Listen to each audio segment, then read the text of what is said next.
পৃথিবী না জানুক আমি তো জানি আমি কি পাপ করেছি। হায় আমার পাপের করলে বিচার, বাঁচার আমার নাই উপায়।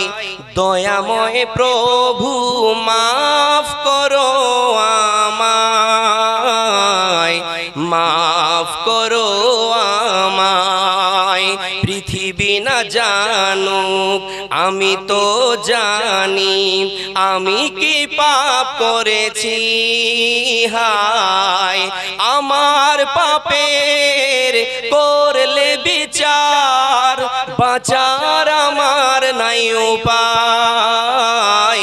দয়াময় প্রভু মাফ করো আমায়, মাফ করো আমায়। লিল্লাহি তাকবীর।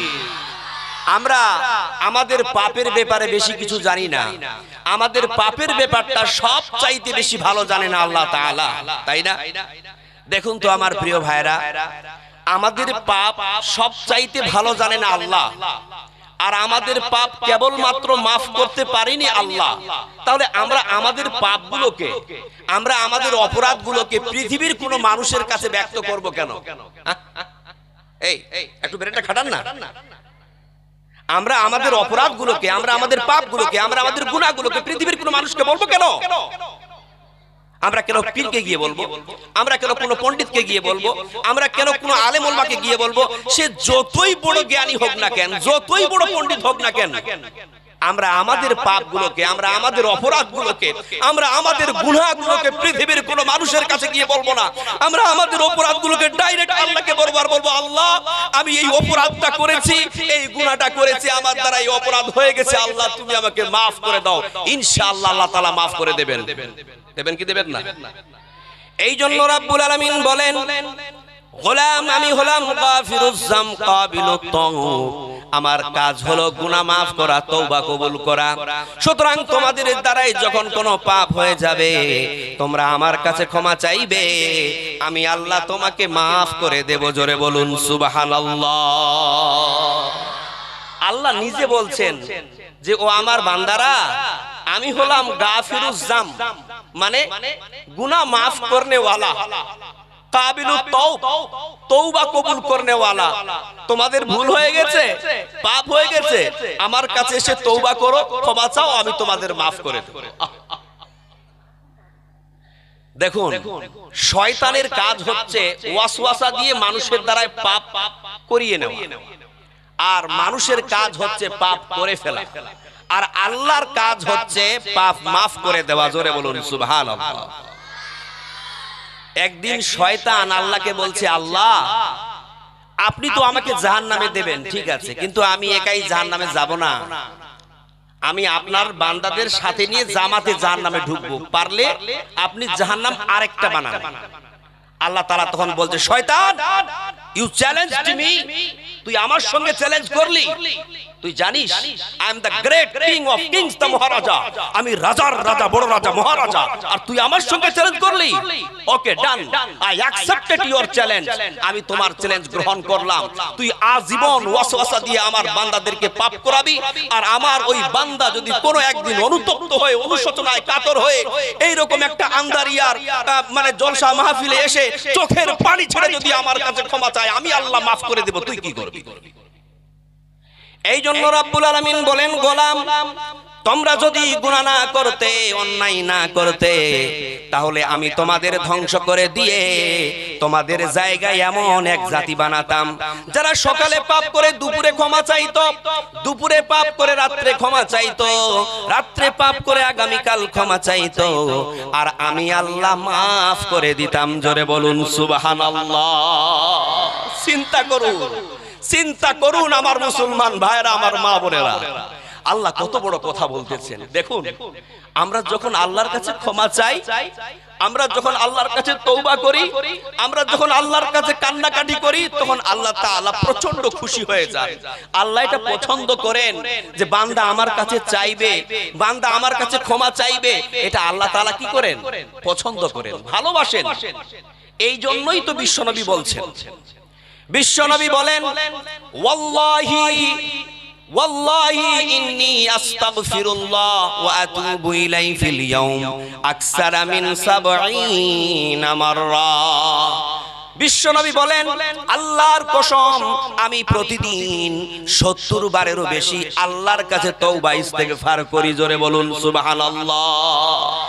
সুতরাং আমার আন্ধারিয়া গ্রামের ভাইরা, আমার বোনেরা, বিশ্বনবী হলেন মাসুম নবী, যার জীবনে কোনো পাপ নাই, কোনো গোনা নাই, যার জীবনে কোনো গোনা নাই, পাপ নাই। মাসুম নবী যদি দিনে ৭০ বারেরও বেশি আল্লাহর কাছে তওবা করেন, তাহলে আমাদেরকে কতবার আল্লাহর কাছে তওবা করতে হবে? কতবার? কেন ইমাজিন আপনি কি ভাবছেন, কল্পনা করছেন? একজন মাসুম নবী যার জীবনে কোনো পাপ নাই, কোনো গোনা নাই, তিনি যদি ৭০ বারেরও বেশি তওবা করেন, তাহলে আমাদের কতবার করতে হবে? কল্পনা করুন, ব্রেনটাকে খাটান। আমি আপনাদেরকে সাজেস্ট করব, মিনিমাম আল্লাহর কাছে ১০০ বার তওবা করবেন। আর তওবা করার, আল্লাহর কাছে ক্ষমা চাওয়ার সবচাইতে আসান এবং সহজ বাক্যটা হচ্ছে আস্তাগফিরুল্লাহ। তার মানে হচ্ছে আয় আল্লাহ তুমি আমাকে মাফ করে দাও। আস্তাগফিরুল্লাহ, আয় আল্লাহ তুমি আমাকে ক্ষমা করে দাও। এটা বলা যাবে না আমার প্রিয় ভাইরা? ও মা বোনেরা, মা বোনেরা এদিকে তাকান, আপনারা খুব ডিস্টার্ব করছেন আমাকে। আমি আপনাকে বলতেছি আল্লাহর কাছে কিভাবে ক্ষমা চাইবেন, আর আপনারা বেয়াদবের মতো করে আমাকে ডিস্টার্ব করছেন। কেউ গ্যাজারিং করলে আমার ব্রেন ডাইভার্ট হয়। আপনি জানেন আমি কে? চুপচাপ শুনতে পারে না। আপনি পাপ করেন নাই, আপনি গুনাহ করেন নাই, ওই পাপের বোঝা মাথায় নিতে কিয়ামতের মাঠে উপস্থিত হন আপনার কি অবস্থা হবে আপনি জানেন? তাহলে কি করে আল্লাহর কাছে ক্ষমা চাইবেন এটা শিখবেন না? এত দূর থেকে আমি হেঁটে এসেছি আপনাকে শেখানোর জন্য, আর আপনি কথা বলেন মানে? আমার মাহফিলে কেউ কথা বলতে পারবে না। স্টপ, সাইলেন্স, কিপ সাইলেন্স, একদম চুপ। আমরা কত গুনাহ করেছি আমরা কিছুই জানি না, আমাদের জানা অজানা কত পাপ আমরা কিছুই জানি না। দেখুন আমার প্রিয় ভাইয়েরা, আমার মা বোনেরা, আপনি কি করে আল্লাহর কাছে ক্ষমা চাইবেন, আল্লাহর কাছে কি করে মাপ চাইবেন? আমরা তো পাপের সাগরে ডুবে আছি, কত পাপ আমরা কিছুই জানি না। জানি? হ্যাঁ, আপনার জীবনে কত পাপ আছে কোনদিন আপনি খতিয়ে দেখেছেন, কল্পনা করেছেন? আমি যদি আপনার পাপ ক্ষতি দেখতে চাই, তাহলে আমি তো নিজেই তোমার পাপ অনেক বের করে দেবো। তারপরে তুমি যে কত গোপনে পাপ করেছো আমি কি জানি? সব জানে আল্লাহ।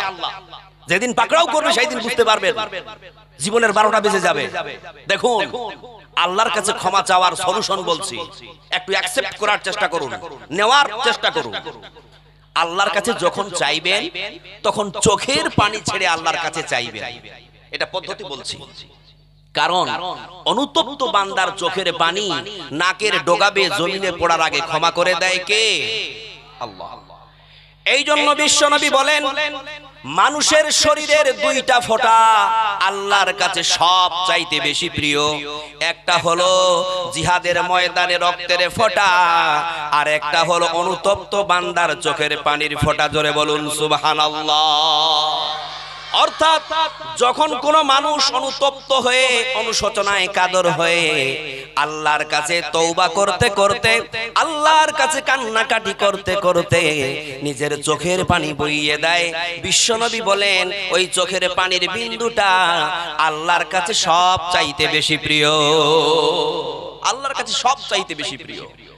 এই যে মা বোনেরা, আমি আপনাকে বলি, এই যে অ্যাটেনশন প্লিজ, আপনি কত পাপ করেছেন, আপনি কত গুনাহ করেছেন, আপনি কত নামাজ ছেড়েছেন, আপনি কত সুদ ঘুষ খেয়েছেন, আপনি কত চুগলিখুরি করেছেন, আপনি কত মিথ্যা কথা বলেছেন, আপনি কত শরাব পান করেছেন, বিড়ি সিগারেট ফুঁকিয়েছেন, আপনি কত জেনা ব্যভিচার করেছেন, আপনার পাপ যতই বড় হোক না কেন আল্লাহর দয়া আর ভালোবাসা তার চাইতে অনেক বড়। জোরে বলুন সুবহানাল্লাহ। আপনার পাপ যদি হয় খালের পানির সমান, বিলের পানির সমান, আল্লাহর দয়ার ভালোবাসা হলো সাগরের পানির সমান। আপনার পাপ যদি হয় পাহাড়ের সমান, আল্লাহর দয়ার ভালোবাসা হলো তার আকাশের সমান। আপনার পাপ যদি হয় আকাশের সমান, আল্লাহর দয়ার ভালোবাসা হলো তার আরশের সমান। জোরে বলুন সুবহানাল্লাহ। আল্লাহর দয়া আর ভালোবাসা যে কত বিশাল আপনি কল্পনাই করতে পারবেন না।